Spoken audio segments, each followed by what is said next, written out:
उत्तराखंड के मुख्यमंत्री पुष्कर सिंह धामी ने दिव्यांगों को बड़ी सौगात दी है। सीएम धामी ने दिव्यांगजन विवाह प्रोत्साहन योजना के तहत मिलने वाली धनराशि को 25,000 रुपए से बढ़ाकर 50,000 रुपए कर दिया है।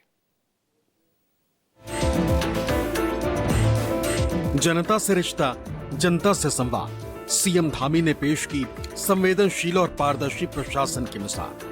मुख्य सेवक संवाद के 5वें संस्करण में सीएम पुष्कर सिंह धामी ने वरिष्ठ नागरिकों और दिव्यांगजनों से सीधा संवाद किया। इस मौके पर वृद्धावस्था पेंशन के लाभार्थी भी शामिल हुए, जिन्होंने अपने अनुभव मुख्यमंत्री के साथ साझा किए। सीएम धामी ने दिव्यांगजन विवाह प्रोत्साहन योजना और राष्ट्रीय पारिवारिक लाभ योजना के सॉफ्टवेयर का लोकार्पण किया, तो लगे हाथ दिव्यांगजन विवाह प्रोत्साहन योजना के अंतर्गत मिलने वाली धनराशि को 25,000 रुपए से बढ़ाकर 50,000 रुपए करने का ऐलान कर दिया कि दिव्यांग युवक युवती से विवाह करने पर प्रोत्साहन अनुदान धनराशि 25,000 रुपए से बढ़ाकर 50,000 रुपए की जाएगी और दिव्यांग छात्रवृत्ति योजना अंतर्गत कक्षा 1 से लेकर 8 तक के दिव्यांग छात्र और छात्राओं को छात्रवृत्ति हेतु अब कोई आय सीमा नहीं होगी।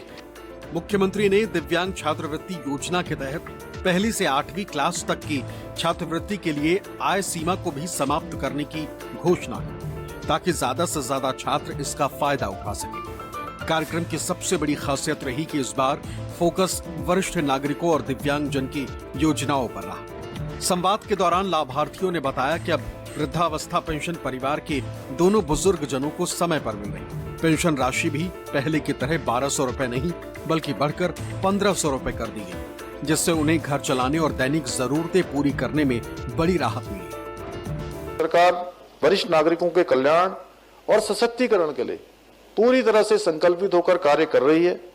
हमारी सरकार द्वारा वरिष्ठ नागरिकों को आर्थिक रूप से आत्मनिर्भर और वृद्धावस्था पेंशन योजना के अंतर्गत प्रतिमाह 1,500 रुपए पेंशन प्रदान की जा रही है। सीएम धामी ने वरिष्ठ नागरिकों के लिए बड़ी पहल करते हुए घोषणा की है कि राज्य के सभी जनपदों में सुविधा युक्त वृद्धाश्रमों का निर्माण किया जाएगा। मुख्यमंत्री धामी ने स्पष्ट नागरिकों के अधिकारों की रक्षा के हेतु राज्य में माता पिता एवं वरिष्ठ नागरिक भरण पोषण अधिनियम भी लागू किया है।